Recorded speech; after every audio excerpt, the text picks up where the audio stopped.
Assalamualaikum warahmatullahi wabarakatuh. Innal hamdalillah nahmaduhu wa nasta'inuhu wa nastaghfiruh wa na'udzu billahi min syururi anfusina wa min sayyiati a'malina.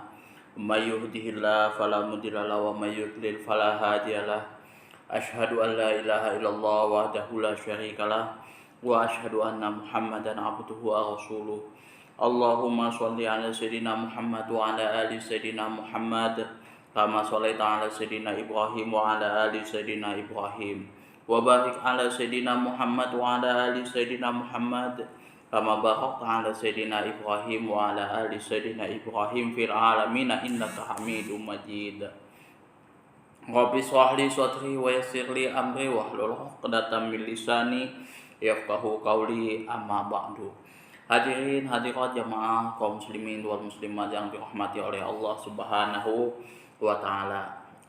Kali ini kita akan membahas tentang hadis nomor 141 yang ada di dalam kitab Bulughul Maram dan Ibanatul Ahkam. Nah, di sini hadis ini berkaitan dengan pembahasan masa haid daripada seorang perempuan. Apa yang mesti dilakukan oleh seorang perempuan ketika dia mengalami masa haid dan istihadahnya. Wa an Aisyah radhiyallahu anha dari wa an Aisyah radhiyallahu anha anna Umma Habibah binta Jahsyin sakat ila Rasulillah sallallahu alaihi wasallam ad-dama faqala imkusi qadra ma kanat tahbisuki haidatuki summa tasili fakana tartasilu likulli sholatin, rawahu Muslim. An Aisyah radhiyallahu anha, dari Aisyah radhiyallahu anha, semoga Allah meridhoinya, anna ummi Hababah, sesungguhnya ummi Habibah binti Jahsyin sakat ila Rasulillah sallallahu alaihi wasallam ad-dama, melaporkan, mengadukan kepada Rasulullah sallallahu alaihi wasallam tentang perihal darahnya. Imkusi qadra makanat tahbisuki haidatuki, tahanlah dirimu selama masa haidmu. Summa tasili, kemudian mandilah. Fakana tartasilu likulli sholati, maka dia mandi maka ia tartasilu, sekali mandi, likulli sholatin, setiap kali mau mengerjakan sholat. Hadis ini diriwayatkan oleh Imam Muslim. Kemudian hadis wa fi riwayatil Bukhari, dan menurut riwayat Imam Bukhari, wa tawaddu'i likulli sholatin, dan berwuduklah kalian tiap-tiap mau sholat. Wahia li Abi Dawud, dan konteks ini, redaksi ini kepunyaan Imam Abu Dawud, wa ghairi, dan selainnya, min wajihin akhar, dari sisi yang lain. Kalau yang tadi 141 itu tartasilu likulli sholatin, jadi dia mandi setiap kali mau sholat.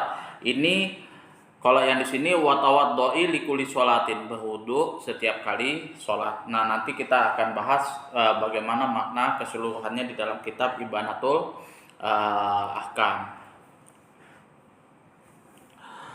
Makna keseluruhannya adalah kaum wanita pada masa permulaan Islam mempunyai perhatian amat besar untuk bertanya mengenai hal-hal yang sulit bagi mereka dalam masalah agama. Jadi yang namanya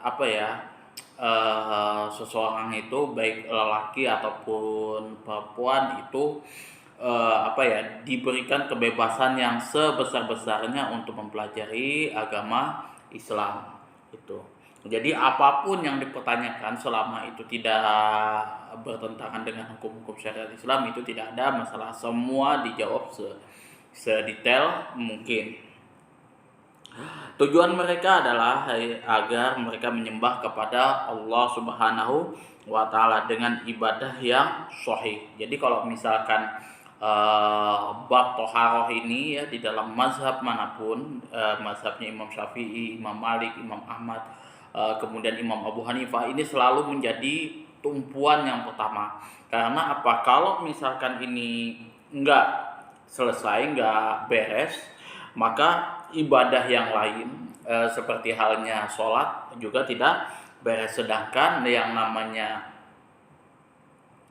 ibadah sholat ini tonggak daripada agama, itu syiar daripada agama. Kalbu mereka dipenuhi dengan rasa takut kepada Allah Subhanahu wa taala. Hal ini sangat jelas dipahami dari pertanyaan yang diajukan oleh Ummu Habibah. Jadi kalau misalkan sahabat Rasulullah itu menemukan sebuah masalah, apapun itu yang mereka temukan itu nggak bisa mereka diamkan.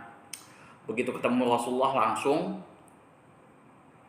mereka tanyakan kepada Rasulullah, langsung dikonfirmasi kayak gitu.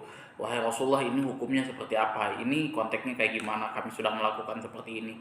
Dan biasanya para sahabat itu kebanyakan mereka itu melakukan ijtihad yang terkadang itu salah atau benar, itu langsung diluruskan oleh Rasulullah Shallallahu Alaihi Wasallam. Seperti halnya contoh sahabat Rasulullah di hadis pertama di hadis pertama kitab Bulughul Maram itu melakukan ijtihad kan, waktu itu mereka ada di mana, di laut, nggak, air ada cuman sedikit. Nah,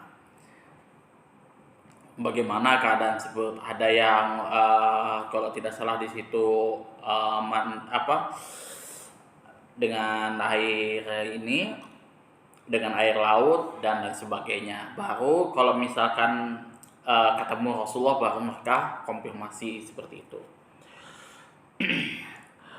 Dalam hal mandi, ia lakukan setiap kali hendak mengerjakan sholat. Jadi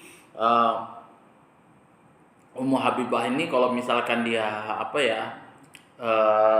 masalah sholat itu, kalau mau sholat itu dia selalu mandi sebagai amalan sunat yang dengan tindakan kehati-hatian terhadap agama. Jadi istilahnya supaya kita hati-hati betul, supaya kita nggak was-was, maka kita mandi. Habis mandi baru wudhu kayak gitu. Padahal mandi tidak diwajibkan bagi siapapun, bagi kita itu terutama yang mukallaf pada setiap kali sholat, melainkan hanya wudhu saja itu. Nah, kalau kita analisis lafadznya adalah Ummu Habibah ini nama aslinya adalah Habibah binti Jahsy. Sedangkan nama kunyah beliau adalah Ummu Habibah, istri dari Abdurrahman bin Auf radhiyallahu an. Nah, dia adalah saudara perempuan dari Siti Zainab, Ummul Mukminin, dan Hamnah, istri Zubair bin Awam radhiyallahu an. Jadi Ummu Habibah ini istri daripada Abdurrahman bin Auf, saudara perempuan dari Zainab. Kemudian makanya kan ada Ummu Habibah binti Jahsy. Nah, ini juga Zainab binti Jahsy, jadi saudara. Kemudian dan Hamnah Az-Zubair, Hamnah istri Zubair bin Awam, ini juga adalah Hamnah binti Jahsy. Jadi semuanya ayahnya itu Jahsy di sini. Nah, Zainab ini kalau nggak salah yang pernah nikah sama Zaid bin Awam, kalau nggak saya lupa itu Zaidnya, yang mantan budak, tapi beliau itu adalah anak angkat dari Rasulullah SAW. Kalau nggak salah Zaid bin Harisah, kalau nggak salah itu. Nah, akhirnya sampai cerai, kemudian baru dinikahi oleh Rasulullah SAW. Kemudian fasyakat ila Rasulillah SAW ad-dama. Beliau ini mengadu kepada Rasulullah SAW mengenai pendarahan yang luar biasa yang beliau alami. Umkusi, tahanlah dirimu, yakni jangan mengerjakan sholat hal-hal lain yang dilarang pada saat wanita tersebut dalam keadaan haid. Qudra ma tahbisuki haidatuki, selama masa haid yang biasa kamu alami sebelumnya, sebelum ada pendarahan istihadah namanya. Iltasali, mandilah kamu untuk membebaskan dirimu dari haid. Fakana tartasilu likulli sholatin, maka ia selalu mandi setiap kali hendak mengerjakan sholat. Sesungguhnya mandi tersebut hanyalah sunat karena tidak diperintahkan untuk itu, sebagai bentuk kehati-hatian kita di dalam menjalankan syariat agama Islam. Nah, fikih hadisnya adalah wanita yang mengalami istihadah diperintahkan untuk merujuk kepada pengetahuan berikut. Yang pertama, 1.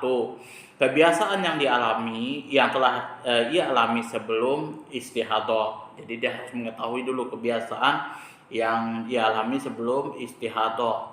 Jadi dia harus rujukannya ke situ dulu. Kemudian 2, kebiasaan kaum wanita yang umurnya sebaya dengannya, yaitu 6 atau 7 hari, selama 6 atau 7 hari.